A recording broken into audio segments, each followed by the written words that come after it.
Bom dia, meus amados irmãos, a paz do Senhor. Mais uma vez nós dizemos que é uma alegria estar juntos mais uma vez para estudarmos mais uma partícula da palavra do Senhor. Hoje nós estudaremos a lição de número 9 e traz por título A Corrupção nos Dias Atuais. Lembrando que estamos no terceiro trimestre de 2000 estudando as ordenanças de Cristo nas cartas pastorais, a igreja e o seu testemunho. E hoje nós vamos falar da corrupção nos últimos dias. Nós vemos na mídia, nós vemos aí nos noticiários o crescente nível da corrupção, não só no Brasil, não só em Portugal, mas em todo o mundo, Então, são coisas, fatos que já estavam descritos na Bíblia que aconteceriam, vale a pena lembrar ainda que quando falamos aqui a corrupção nos últimos dias, esse termo os últimos dias que aqui está mencionado, não se refere ao fim dos dias escatológicos, que é na volta do Senhor Jesus Cristo. Mas esses fins dos dias são os dias que antecedem a volta do Senhor Jesus, não é verdade? E muitos falam que estamos vivendo uma época muito difícil, Mas olha, tem aqui uma passagem no livro de Eclesiastes, capítulo 7 e versículo de número 10, que está assim escrito: nunca digas, porque foram os dias passados melhores do que estes, porque nunca com sabedoria isso perguntarias. Ou seja, em cada época, em cada fase que o mundo viveu ou está vivendo, vai haver as dificuldades, vai haver as tribulações, não é verdade? Então, se você vê, Daniel viveu dias maus na época que ele viveu, Davi também passou por momentos difíceis, Moisés passou por momentos difíceis, e nós hoje também estamos passando por momentos difíceis. E quando vamos para a palavra de Deus ainda, Jesus falando, olha, no mundo tereis aflições, ou seja, nós não estamos livres de passar nessa terra aflições, não é verdade? Lembrando que no final da lição, vou estar deixando lá no rodapé da postagem, todos os versículos que estamos citando durante a lição. O texto áureo de hoje diz assim: mas estes, como animais irracionais, que seguem a natureza, feitos para serem presos e mortos, blasfemando do que não entendem, pereceram na sua corrupção. Nós poderíamos ainda, para completar esse texto, poderíamos ler ainda no livro de Gálatas, capítulo 6, e o verso 7, que diz assim: não erreis, Deus não se deixa escarnecer, porque tudo o que o homem semear, isto também ceifará. Então, os homens que estão hoje vivendo a base, com sua vida, a base da corrupção, estão plantando uma semente que eles mesmos vão semear. Isso é a palavra de Deus. Lembrando os irmãos que é indispensável em todos os nossos estudos termos conosco a nossa Bíblia Sagrada, o nosso caderninho para apontações, Lembrando também que vamos ainda começar a postar, não é verdade, lições para os discipulados, os novos convertidos, aqueles irmãos que muitas vezes não conseguem estar presentes nas aulas físicas, nas congregações. Vamos postar aqui também a nossa lição dos discipulados, E depois marcaremos um dia para que possamos estar tirando todas as dúvidas em um momento dentro da igreja. Amém?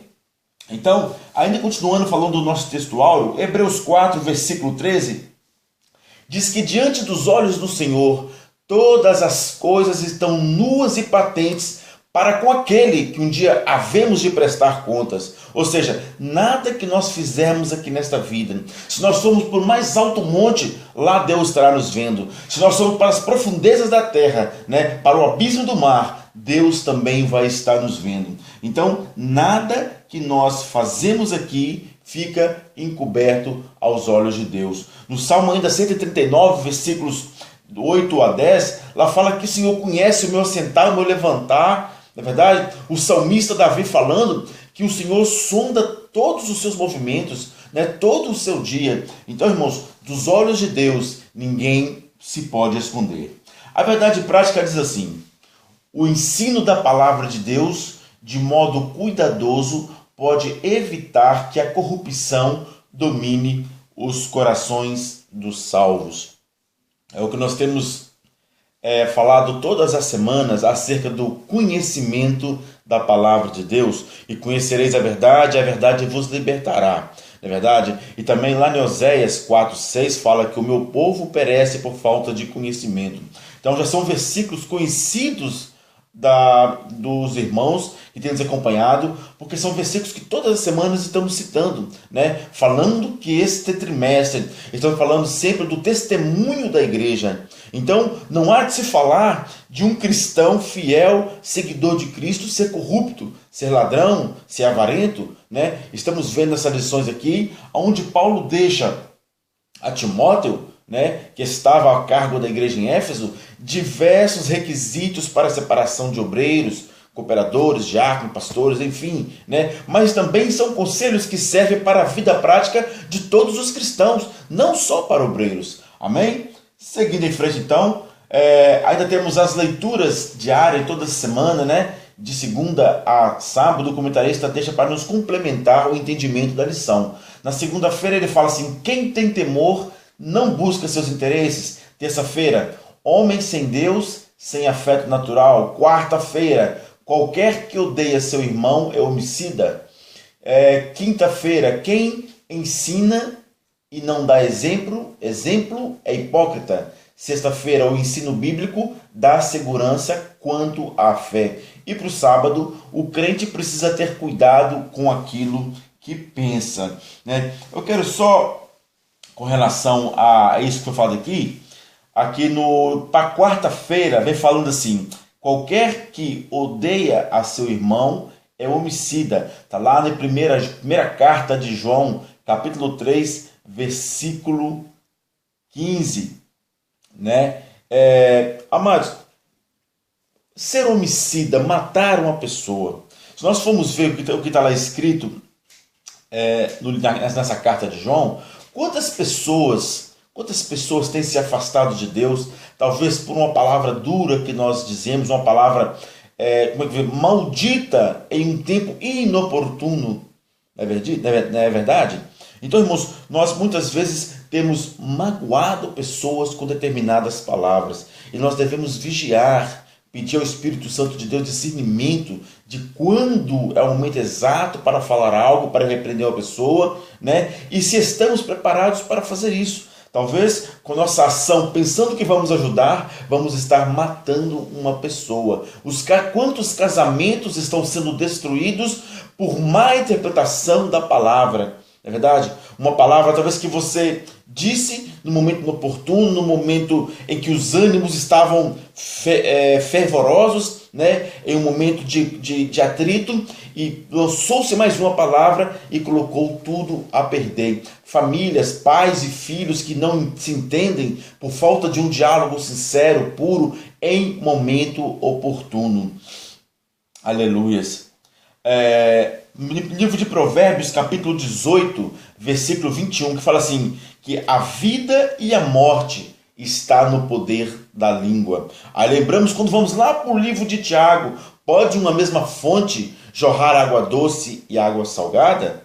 Né? Então, quer dizer, a língua pode dar a vida e pode matar, não é verdade? Mas temos que lembrar que a nossa língua, se for para fazer o bem, que faça só o bem. Não vamos usar nossa língua para fazer o mal. No livro de Apocalipse, lá no capítulo, salvo erro, 20 ou 21, lá fala assim, que aquele que está sujo, suje-se ainda mais, mas aquele que quer ser santo, santifique-se ainda mais. Né? E nós, como cristãos, remidos, né, no sangue do Cordeiro, temos que zelar pela santificação. Amém? Glorificado é o nome do Senhor. Aleluias.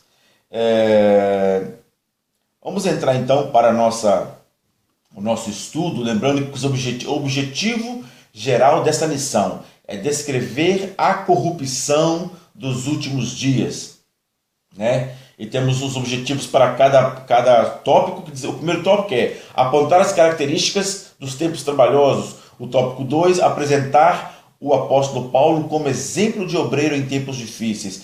E o tópico 3, conscientizar os alunos acerca do valor do ensino bíblico nesses tempos trabalhosos. Aleluias. Glórias a Deus. Então, vamos para o nosso tópico de número 1. A introdução diz assim: Deus criou o homem bom e perfeito, mas ele pecou. Como resultado da queda veio a morte e toda sorte de corrupção. Na lição de hoje estudaremos a respeito dos pecados dos últimos dias. Sabemos que, infelizmente, a humanidade afastada de Deus vem cada dia se tornando mais e mais corrupta. O primeiro tópico diz assim, no seu primeiro subtópico, nos últimos dias. Paulo inicia o capítulo 3 falando a respeito da extrema corrupção nos últimos dias. O termo últimos dias não se refere somente ao fim dos tempos escatológicos, mas faz referência ao ataque gnóstico sobre a igreja. O apóstolo mostra a Timóteo o grande desafio que é permanecer fiel ao Senhor em tempos difíceis, quando os falsos mestres parecem se multiplicar. Ele faz uma lista com as características dos falsos mestres, homens sem Deus. Vejamos algumas. A primeira característica são amantes de si mesmo. São homens que buscam os seus interesses em primeiro lugar, antes de valorizarem os outros e a obra do Senhor. Eles não têm amor, pois o verdadeiro amor não busca os seus interesses. Não é verdade? Então, falando um pouquinho sobre os amantes de si mesmo,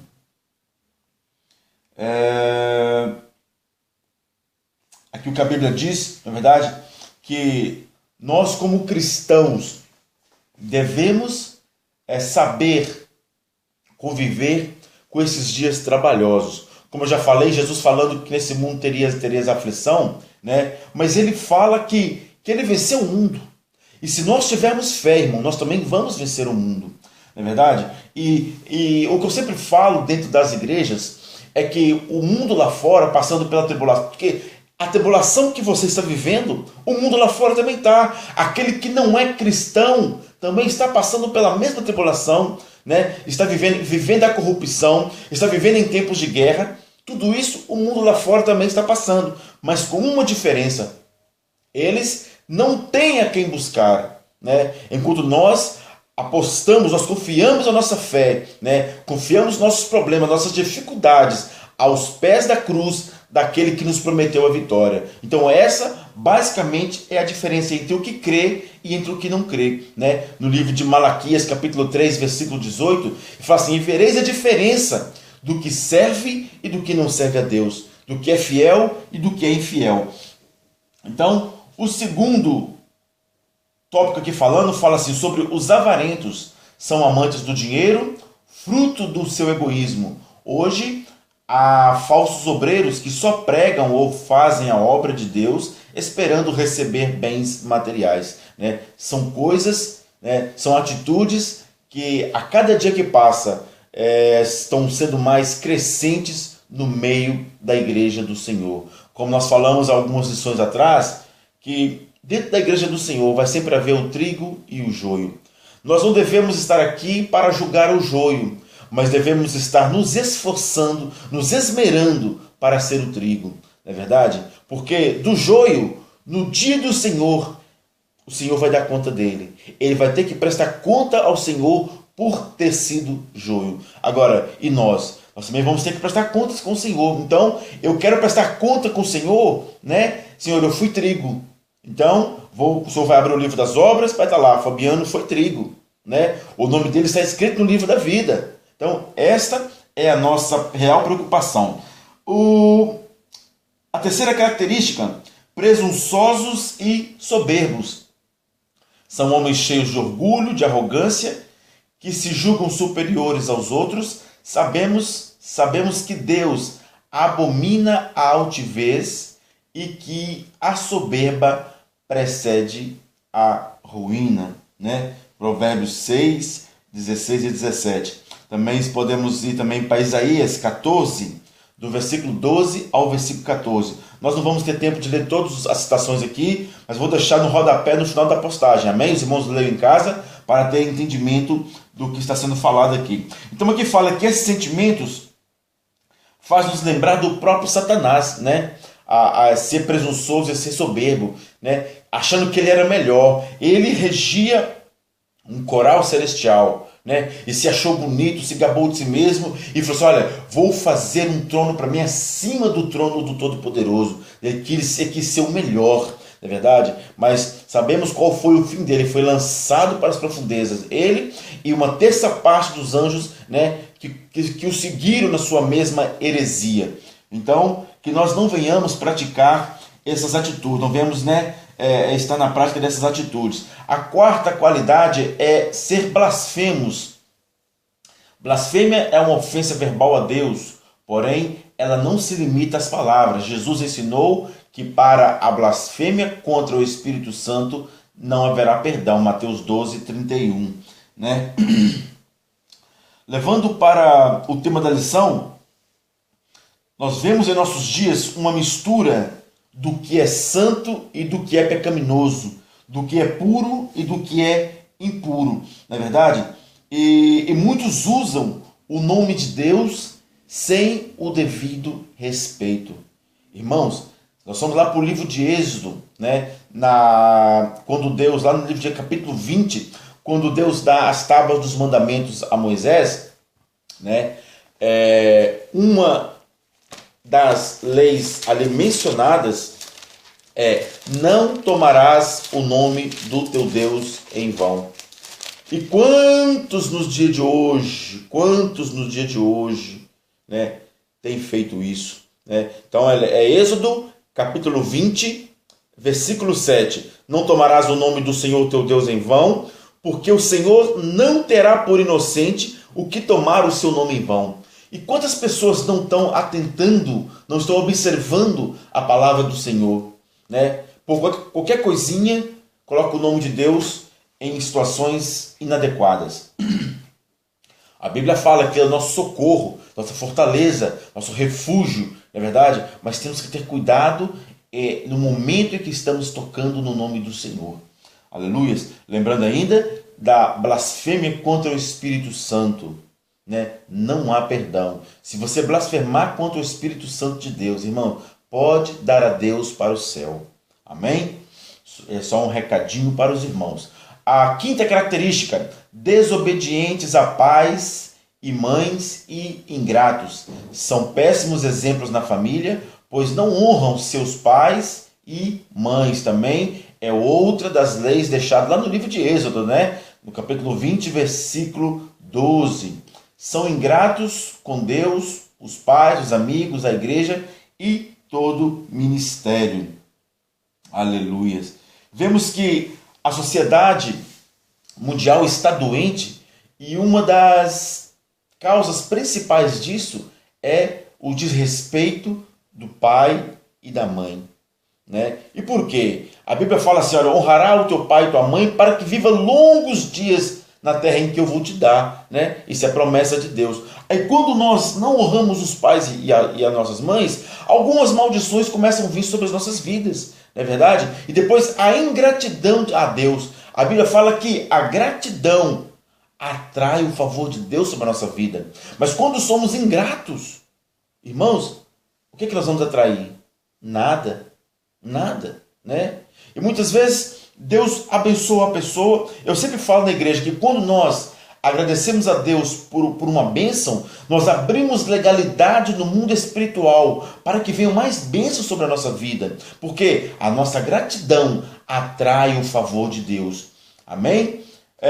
E há mais uma característica, que é a característica número 6. A sexta característica fala assim: profanos e sem afeto natural. São homens que não sabem amar, por isso não respeitam as coisas sagradas.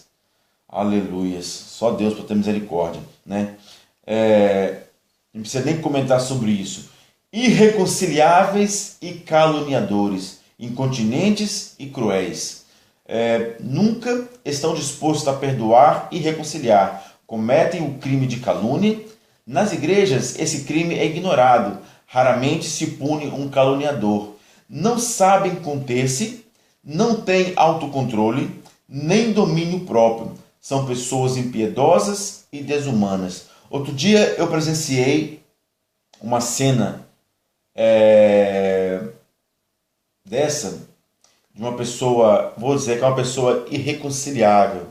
É uma pessoa, vou dizer, inconstante no seu viver, né? E são aquelas pessoas que se dizem cristãs, mas vivem de uma forma inconstante. As pessoas explosivas. Na mesma hora que está tudo muito bem, já passa, está tudo muito mal e começa a dizer palavras, né, que não são adequadas para o comportamento de um cristão. Nós devemos observar isso na nossa vida espiritual, irmãos, para que nós não sejamos condenados com o mundo, né? É assim que diz a palavra do Senhor. Então, o segundo subtópico fala assim, de falsa aparência. Muitos vão à igreja, têm linguajar de crente, se vestem como crente, porém suas atitudes não condizem com a palavra de Deus. Paulo adverte quanto a esses que querem viver apenas de aparência, enganando e sendo enganados. Por quê? Eles estão enganando alguns, não é verdade? Mas basicamente eles é que estão sendo enganados, pensando que dessa forma vão conseguir chegar ao céu. Se não haver um arrependimento genuíno, uma conversão genuína, porque essas pessoas são convencidas, eles são convencidos que são crentes, mas não são convertidos, se tornando verdadeiros cristãos, né? Crente, nós sempre dizemos que até o diabo é crente, ele crê, né, que até estremece diante do poderio de Deus, né, mas não obedece. Então, se não obedecermos o que está escrito nas Sagradas Escrituras, não vamos a lado nenhum. Porém, haverá um dia em que eles terão de que prestar contas ao Senhor, o dia da prestação de contas, né? Esses podem enganar a liderança e os crentes, mas jamais enganarão ao Senhor. O Senhor conhece aqueles que são seus, não é verdade? Já lemos isso também na lição passada. O segundo tópico fala sobre Paulo, um exemplo de obreiro em tempos difíceis. Aleluias. E o primeiro subtópico é um obreiro exemplar. Paulo exorta Timóteo a fim de que ele perseverasse na sã doutrina e sempre procurasse pregar a palavra de Deus em todas as ocasiões. Em todas as ocasiões. Na bonança, na dificuldade, na alegria, na tristeza. Pregar a palavra de Deus. Como líder, Paulo era um exemplo a ser seguido pelos demais pastores e por toda a igreja. Ele era um seguidor autêntico de Jesus na proclamação do Evangelho e da doutrina de Cristo. Não sei se os irmãos lembram quando nós falamos, há umas 3 lições atrás, que Paulo, vivendo para fazer a obra do Senhor, né, a segunda carta que Paulo escreve a Timóteo, que foi a última das suas cartas a serem escritas, olha para você ver, Paulo se esmerando por fazer a obra do Senhor momentos antes de sua morte, porque ele estava cativo, estava na prisão, né, sob o domínio do imperador Nero. Ele sabia que ia morrer, mas em vez de ele se preocupar com a morte, o que ele se preocupou foi o quê? Levar a palavra de Deus, né? E é uma carta das quais estamos estudando no dia de hoje, que tem sido de grande importância para o crescimento da igreja do Senhor, né? Quantos estudos, quantos obreiros têm sido formados, né, em cima dos ensinamentos que Paulo deixou, até no momento da morte. E ele escrevendo lá no livro de 1 Coríntios, capítulo 11, versículo 1, sede meus imitadores como eu sou de Cristo. Ou seja, Paulo viveu seguindo as pisadas de Cristo, um homem que viveu realmente para o Evangelho. E nós, como seguidores de Cristo, devemos ser imitadores de Paulo, né? Que em toda a sua vida se limitou a fazer a obra do Senhor e se esmerou para fazer com excelência. Não é fazer de qualquer maneira, é fazer com excelência. Não é verdade? Nós temos um estudo na igreja, nas nossas congregações, no ano passado, sobre o livro de Malaquias. E quando vamos lá para o capítulo 1, fala de não fazer a obra do Senhor de qualquer maneira, não é verdade? fala de fazer a obra do Senhor com excelência, né? Lá fala assim no capítulo 1, no versículo 14, fala de dar o nosso melhor para o Senhor. Eu vou ler aqui só o versículo 14, para que os irmãos entendam o que eu estou falando. E diz assim a palavra do Senhor, Malaquias capítulo 1, versículo 14. Porque, pois maldito seja o enganador, que tendo animal no seu rebanho, promete e oferece ao Senhor uma coisa vil. Porque eu sou grande rei, diz o Senhor dos Exércitos, o meu nome será tremendo entre as nações. Né? Olha o que diz o início do versículo. Pois maldito seja o enganador, que tendo animal no seu rebanho, promete e oferece ao Senhor uma coisa vil. Ou seja, no meio daquilo que você tem uma coisa agradável aos olhos do Senhor para oferecer ao Senhor. Aí você oferece uma coisa vil, uma coisa que não presta, né? No caso aqui do povo de Israel, que eram os sacrifícios que eles iam prestar ao Senhor, em vez de dar um animal imaculado, puro, sem defeito, oferecia ao Senhor um animal defeituoso, um animal qualquer, né? E Deus não agrada disso. Para o Senhor, irmãos, temos que fazer o melhor, temos que dar o nosso melhor, né? Vamos ver se nós conseguimos, em não muito distantes dias, mas dar novamente esse estudo sobre o livro de Malaquias, né? Quando citamos Malaquias, muitos já vai falar de dízimos e ofertas. Não, irmão. O livro de Malaquias são 4 capítulos e tem ricos ensinamentos para a nossa vida. Se você ver para Malaquias capítulo 4, fala sobre a família. Quantas famílias estão perecendo por não conhecer, né? Talvez não por conhecer, é por não praticar a palavra de Deus. Porque falando nós estamos, apregoando a palavra de Deus nós estamos. A nossa pastora não cessa de falar, não é verdade? Mas muitos, olha, entra por um ouvido e sai por outro. Ele escuta, mas não ouve, que é diferente. Escutar, foi, mas ouvir, quem ouve guarda, né? Ouvindo chega ao coração, não é verdade? E colocamos em prática. Então temos visto muito isso nas nossas igrejas. O terceiro subtópico fala assim: intenção, fé, longanimidade e amor. A intenção de Paulo não era se promover, mas promover o evangelho de Cristo. Seu desejo era ganhar almas para Cristo.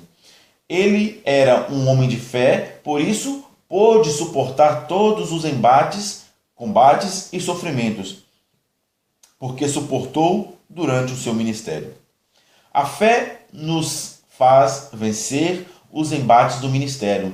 Ser longânimo é ter paciência para suportar os fracos, os defeituosos, os problemáticos, né? É um dos gomos do fruto do Espírito em Gálatas 5:22. Também já falamos aqui diversas vezes sobre o fruto do Espírito, né? Gálatas 5:22. O líder precisa cultivar esse dom, especialmente o amor, que é o primeiro, né?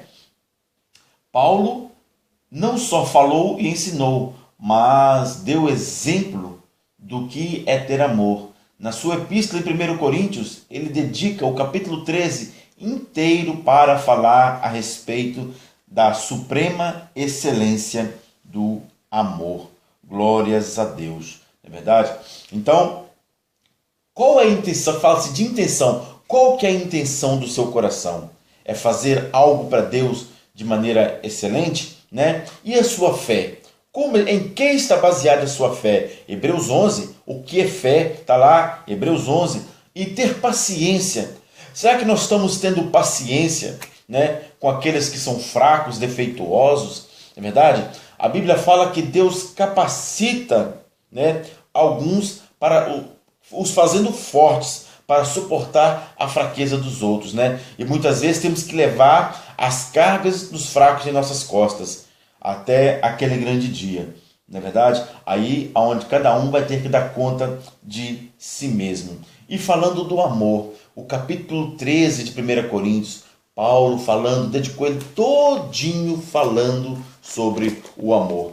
Eu acho interessante, né, a dedicação de Paulo em suas cartas escritas às diversas igrejas, né? O capítulo 13 fala a suprema excelência do amor. né? Ainda que eu falasse a língua dos homens e dos anjos, se não tivesse amor, seria como o metal que soa ou como o sino que tine, né? Aí, interessante é o versículo 2, olha.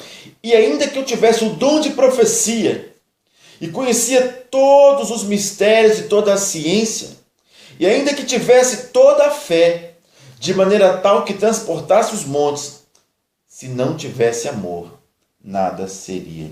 Olha, ele falou aqui de fé de maneira que transportasse os montes, né? Sinais e prodígios, né? Aí nós voltamos lá para Mateus 7, já falamos na lição passada, Mateus 7, onde, lá no versículo 21, onde muitos, no dia que o Senhor voltar, alguns falam, Senhor, mas no seu nome eu profetizei, eu curei, eu falei em línguas, expulsei demônios, é verdade? Aí o Senhor fala para eles assim, olha, apartai-vos de mim, porque eu não vos conheci, não é verdade? Porque alguns, Mateus 7, versículo 21, Jesus falando assim, que não é todo o que diz Senhor, Senhor, né, que vai entrar no reino dos céus, mas aquele que realmente faz a vontade de Deus. Mateus 7, versículo 21, diz assim, nem todo o que me diz Senhor, Senhor, entrará no reino dos céus, mas aquele que faz a vontade do meu Pai que está no céu, né? Aí o 22 fala assim, muitos me dirão naquele dia, Senhor, não profetizamos no teu nome? E em teu nome não expulsamos demônios? E em teu nome não fizemos muitas maravilhas? Então lhes direi abertamente, ou seja, Jesus vai falar para eles assim, olha, na cara, não é verdade? Nunca vos conheci, apartai-vos de mim, vós que praticais a iniquidade. Então, os falsos mestres que estão no nosso meio, né, à volta da igreja de Cristo, estão por aí profetizando, estão por aí curando, expulsando demônios, é verdade? Mas naquele dia, o Senhor vai colocar de um lado as ovelhas e do outro lado os bodes. Então, devemos ter cuidado, né? E pedir a Deus discernimento, mais uma vez eu falando com os irmãos, a importância da igreja buscar o batismo com o Espírito Santo de Deus, buscar comunhão com o Espírito Santo de Deus, para termos discernimento dessas coisas. É verdade? Discernimento dos espíritos, discernimento até das intenções das pessoas, né? Porque Deus nos revela, Deus mostra, né, o que vai no coração daquela pessoa. Aleluia! Não para criar contenda nem divisão, mas para trabalhar no meio da tua igreja, para precaver a tua igreja. Não é verdade? Então vamos para Nós saltamos aqui, né, o subtópico 2, que fala assim, modo de viver, né? Estava esquecendo aqui. Muitos exortam, ensinam e pregam com muita desenvoltura. Todavia, na prática, não vivem aquilo que transmite nos púlpitos. Paulo não somente ensinava, mas sua vida era um testemunho vivo do poder transformador de Cristo Jesus. Por que falamos do poder transformador? Quem era Paulo? Paulo não era um perseguidor dos cristãos? Após ele ter tido aquele encontro real, né, com Jesus, de perseguidor, nós não falamos aqui que ele passou a ser um dos perseguidos, né, um dos perseguidos da igreja de Cristo, né? Então, além dele pregar a palavra de Deus, nós vemos que ele vivia. Paulo vivia a palavra de Deus. Paulo vivia aquilo que pregava. Ele vivia pela fé, ele vivia com amor, ele vivia com longanimidade. Não é verdade? Então nós temos que pregar a palavra de Deus e viver a palavra de Deus, para que nós não sejamos, irmãos, hipócritas. A Bíblia fala que se nós pregamos uma coisa e não vivemos, nós somos hipócritas. Está na Bíblia. É verdade? Então, continuando. Com toda autoridade, ele podia afirmar, sede meus imitadores, irmãos, e tende cuidado, segundo o exemplo que tende em nós, pelos que assim andam. Filipenses 3, versículo número 17. Né? Então vamos agora para o terceiro e último subtópico. O ensino da palavra de Deus em tempos difíceis. Né? Está sendo fácil pregar a palavra de Deus nos dias de hoje? Outro dia eu ministrei a palavra na igreja lá na congregação do Estoril, eu estava falando que os pregadores da prosperidade dos dias de hoje, eles baseiam suas pregações somente no Novo Testamento, né? Porque o Novo Testamento são mais visíveis os milagres, são mais visíveis os prodígios, as maravilhas, não é verdade? E é isto que o povo quer ouvir. Mas quando nós vamos para o Velho Testamento, irmãos, nós encontramos graça no Velho Testamento. Nós encontramos milagres, prodígios e maravilhas no Velho Testamento. Toda a Bíblia é o livro das maravilhas de Deus, é o livro dos prodígios de Deus, é o livro da graça de Deus manifesta em Cristo Jesus. Todos os sinais, né, todas as figurações e prefigurações da Bíblia Sagrada apontando para o Cordeiro de Deus que tira o pecado do mundo. Então, eu lendo o Velho Testamento, né, o Espírito Santo de Deus fala no meu coração e ricas palavras, ricas mensagens também contém o Velho Testamento, né? Só uma palazinha, né, daquilo que a Bíblia tem para nós, né? A Bíblia, como nós estudamos na lição passada, que dela não se deve tirar nada e nem acrescentar nada, porque ela em si é completa, não é verdade? Então, que os irmãos, né, quando for ler a palavra de Deus, busque a orientação do Espírito Santo de Deus para que mantenha entendimento daquilo que está lendo, não é verdade? Aleluia. Então, o primeiro subtópico do tópico 3 é o valor do ensino bíblico. Na atualidade, é imprescindível que os líderes invistam recursos e tempo no ensino da palavra de Deus. Somente o ensino bíblico ortodoxo, né, conduz o homem à santidade e à santificação, né? A palavra ortodoxa significa que segue fielmente um princípio, ou seja, ensino da palavra de Deus, o ensino bíblico, né, buscando aquilo que foi determinado desde o princípio, né, sem sair do propósito da Bíblia Sagrada. O ensino da palavra de Deus é instrução que leva o homem a viver de modo justo e digno. Nesses tempos difíceis em que estamos vivendo, necessitamos de líderes dedicados ao estudo e ensino das Sagradas Escrituras. Aleluia, né? Também não há muito o que comentar sobre esse tópico, que está aqui muito bem explicado, não é verdade?